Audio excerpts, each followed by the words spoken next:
अल्लाह तबारक व तआला ने मिट्टी से इंसान को कैसे बनाया, आगे जानने के लिए इस वीडियो के आखिर तक बने रहें। जब ना आसमान था, ना जमीन, ना चांद सूरज, ना कोई मखलूका, हर तरफ बस अल्लाह ताला का नूर था। एक दिन अल्लाह ताला ने अपने तमाम फरिश्तों को हुक्म दिया, मेरे अर्शे अजीम के करीब सब इकट्ठा हो जाओ। हुक्म मिलते ही बेमिसाल फरिश्ते वहाँ हाजिर हो गए। अल्लाह ताला ने फरमाया, मैं जमीन पर एक नुमाइंदा भेजना चाहता हूँ। फरिश्ते फौरन हुए और बोले, ए परवरदिगार, क्या आप ऐसी मखलूक को जमीन पर लाना चाहते हैं जो वहाँ फसाद करेगी, खून खराबा मचाएगी, जबकि हम तो हर वक्त आपकी तस्बीह और इबादत में मशगूल रहते हैं। फिर नया खलीफा बनाने की क्या जरूरत है? अल्लाह ताला ने फरमाया, ऐ मेरे फरिश्तों, मैं वो जानता हूँ जो तुम नहीं जानते। इंसान कैसा होगा, कौन मेरी इबादत करेगा और कौन नाफरमानी करेगा, इसका इल्म सिर्फ मेरे पास है। मैंने तुम्हें मशवरा नहीं मांगा, सिर्फ बता दिया। अल्लाह ताला की यह बातें सुनते ही फरिश्ते अपनी गलती समझ गए और तौबा करने लगे।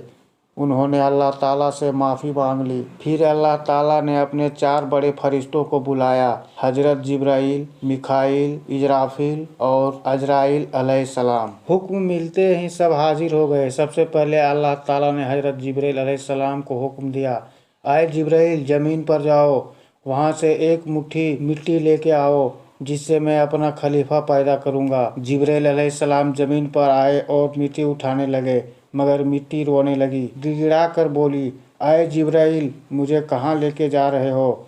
जिब्राइल अलैहिस्सलाम ने कहा, मैं तुम्हें अल्लाह ताला के पास ले जा रहा हूँ। अल्लाह ताला ने तुझसे एक ऐसी मखलूक पैदा करेगी जो उनके ज़मीन पर उनका नुमाइंदा होगी। मगर मिट्टी रोने लगी, भाई जिब्राइल, मुझे मत ले जाओ, मुझे यहीं छोड़ दो, क्योंकि मुझसे जो इंसान बनाए जाएंगे वो अल्लाह ताला की नाफरमानी करेंगे, और फिर जब अल्लाह ताला का अजाब उन पर उतरेगा तो मैं भी उस पर अजाब का महसूस करूँगी। मैं अल्लाह ताला के गजब का झेल नहीं झेल सकती। मेरी तरफ से अल्लाह ताला से माफ़ी मांग लेना। मिट्टी की यह दर्द भरी पुकार सुनकर जिब्राइल अलैहिस्सलाम खाली हाथ वापस लौट गए और अल्लाह ताला के दरबार में जाकर सब कुछ बयान कर दिया। फिर अल्लाह ताला ने हजरत मिखाइल अलैहिस्सलाम को भेजा। उन्होंने भी बहुत कोशिश की, मगर मिट्टी ने वही अर्ज की और वो भी खाली हाथ लौट आए। इस तरह हजरत इसराफील अलैहिस्सलाम भी गए और मिट्टी की फरियाद सुनकर लौट आए।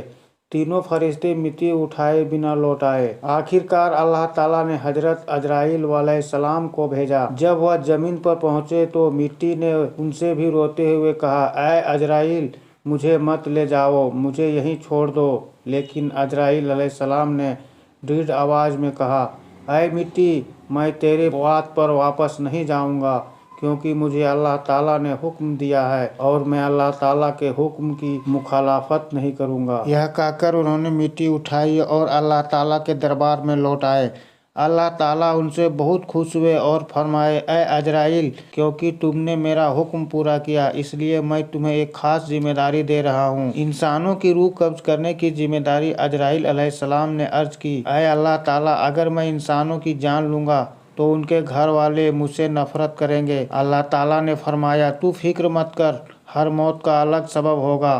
कोई बीमारी से मरेगा, कोई हादसे से, कोई बुढ़ापे से। लोग तुझे इल्ज़ाम नहीं देंगे। यह सुनकर अजराइल अलैहिस्सलाम का दिल मुतमिन हो गया। फिर फरिश्तों ने अल्लाह ताला के हुक्म से उस मिट्टी को मक्का के करीब एक पहाड़ी पर रख दिया। बरसात की बूंदों से मिट्टी भीगती रही, धूप से सूखती रही और कई साल ऐसे गुजर गए। आखिर अल्लाह ताला की कुदरत से उस मिट्टी से हजरत आदम अलैहिस्सलाम का पुतला बन गया। अल्लाह ताला ने फरिश्तों को हुक्म दिया, इस जिस्म को जन्नत में ले जाओ। फरिश्तों ने हुक्म की तामील की और आदम अलैहिस्सलाम के जिस्म को जन्नत में रख दिया। लंबे अरसे तक वो जिस्म जन्नत में पड़ा रहा, बिना रूह के बेजान। फरिश्ते आकर उसे देखते, अल्लाह ताला का शुक्र अदा करते और कहते, हाँ, यही होगा अल्लाह ताला का खलीफा। मगर फरिश्तों का सरदार अज़राइल, जो अब भी शैतान नहीं बना था, हंसता मजाक उड़ाता और आदम अलैहिस्सलाम को ताने देता। फिर अल्लाह ताला ने चारों बड़े फरिश्तों जिब्राइल, मिखाइल, इजराफील और अजराइल अलैहिस्सलाम को बुलाया और फरमाया, ऐ मेरे फरिश्तों, अर्श अजीम से आदम अलैहिस्सलाम को रूह लाओ और उसके जिस्म में डाल दो। उन्होंने एक प्याले में रूह लाकर उनके जिस्म में डाली। जैसे ही रूह दाखिल हुई, आदम अलैहिस्सलाम के अंग अंग में जान आ गई। धीरे धीरे वह उठकर बैठे और कहा, अल्हम्दुलिल्लाह, अल्लाह ताला खुश हुए।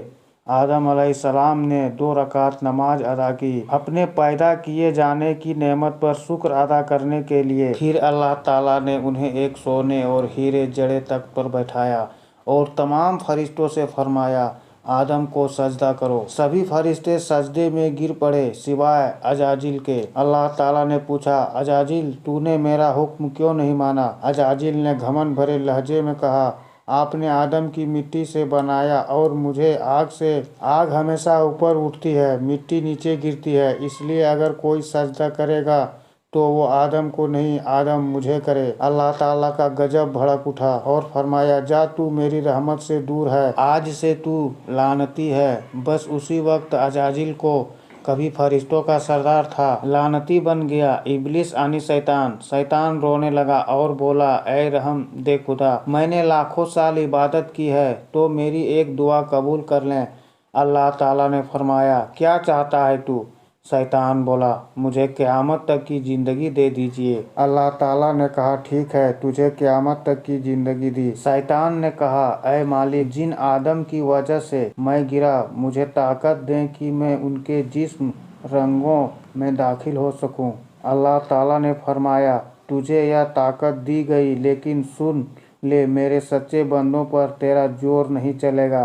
फिर शैतान को जन्नत से निकाल दिया गया। इसके बाद अल्लाह ताला ने आदम अलैहिस्सलाम को जन्नतुल फिरदौस में तमाम नेमतें दी, मगर वह तन्हाई महसूस करते थे, तो अल्लाह ताला ने उनकी पसली से हव्वा अलैहिस्सलाम को पैदा फरमाया। दोनों जन्नत में रहने लगे, हर नेमत का लुत्फ उठाने लगे, मगर अल्लाह ताला ने एक पेड़ से फल खाने को मना किया। शैतान एक सांप के जिस्म में दाखिल होकर आया और हव्वा अलैहिस्सलाम को फुसलाया, अगर यह तुम फल खाओगी तो हमेशा जन्नत में रहोगी, कभी नहीं मरोगी। हव्वा अलैहिस्सलाम ने फल तोड़ा और आदम अलैहिस्सलाम को दे दिया। दोनों ने जैसे ही फल खाया, उनके जिस्म से कपड़े उतर गए। उन्होंने शर्म से जन्नत के पत्तों से तन ढक लिया। अल्लाह ताला की आवाज़ आई, क्या मैंने तुम्हें उस पेड़ के फल खाने को मना किया था? दोनों रो पड़े और तौबा करने लगे, ए मेरे परवरदिगार, हमने अपने ऊपर जुल्म किया, अगर तू हमें माफ़ ना करेगा और रहमत ना करेगा तो हम घाटे में पड़ जाएंगे। अल्लाह ताला ने फरमाया, अब तुम दोनों ज़मीन पर उतर जाओ, वहीं रहोगे, वहीं मरोगे और वहीं से उठाए जाओगे। आदम अलैहिस्सलाम को श्रीलंका के पहाड़ों पर और बीबी हव्वा अलैहिस्सलाम को जद्दा के इलाकों में उतारा गया।